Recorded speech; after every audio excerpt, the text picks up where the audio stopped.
Satnam. Satnam. Back. And what we're back with is the juicy part, building the soul of the relationship. How do you feed the soul of the relationship? There is an old saying that if you want something to die, you stop feeding it. You stop paying attention to it. And that is true with plants and animals and relationships. It's true with everything. Just don't pay attention, go on numb, go on remote, just do the duty or don't do the duty, just ignore and remove yourself, separate, and the relationship will starve to death. It's assured, okay? You want to kill a relationship, that's how to do it. Kill it silently. If you want a relationship to live, how do you build that soul? So, I'll let you talk first.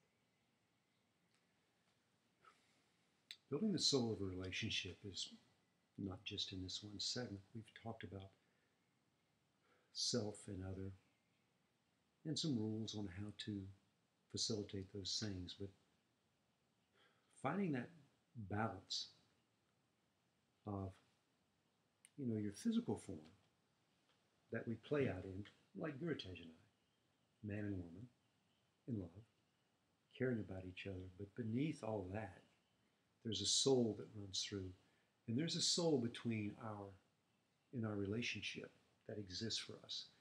How do we feed that?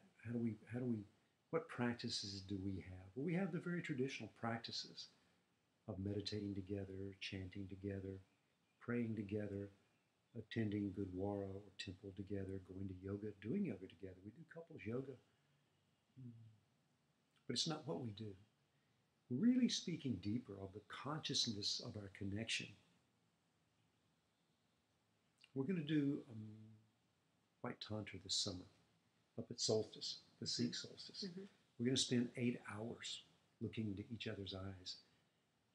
And if you've never done that, I will tell you, if you're willing to let go of something, it can be profound. And you don't even have to know what you're letting go of, but these kinds of practices build the soul of a relationship. Build the connection that's deeper than emotion, deeper than physical, deeper than mental, deeper than emotional. And just doing, wonderful things consciously for the other person. Yes, everything he talked about is the foundation of building our soul. But during the day, just cooking with each other or for each other. There's been times where I've been so busy and he's just made food and brought it to me at my desk and said, just eat here, it's okay, And there's times where I'll just make something like today. I just said, you want a raw soup for lunch? And I just whipped it up in a few minutes, but I put a lot of love into it, okay? People love my cooking, not because I'm a great cook, really. It was a raw soup, by the way. But because I put a lot of love into my food and I put a lot of prayers into my food. So if you, during the day, when you're doing something, instead of, sometimes when we get really tight, we hold our breath. We don't go around like this, but we really hold our breath and we just do it. As opposed to breathing into it and bringing your juiciness where your lungs massage your heart. And you keep juicy in it because you're breathing, because you're accepting it, not because you're trying to get out of it, you're trying to get through it. You're trying to get done with it. I've got to just do this and then I can, be okay. I've got to just do this. No, this thing that you're doing can be as sacred as everything else. We're either scared or sacred. So feeding the soul means that you're choosing over and over again. We're sacred, less scared. More love, less fear. There's I do some Native American kinds of spiritual practices as well. And there's a saying called Taku Wakan Manichilo, which means everything is sacred. And the practices we do, meditation, maybe eating in a certain way, yoga, chanting, these are all practices as a foundation for a good life.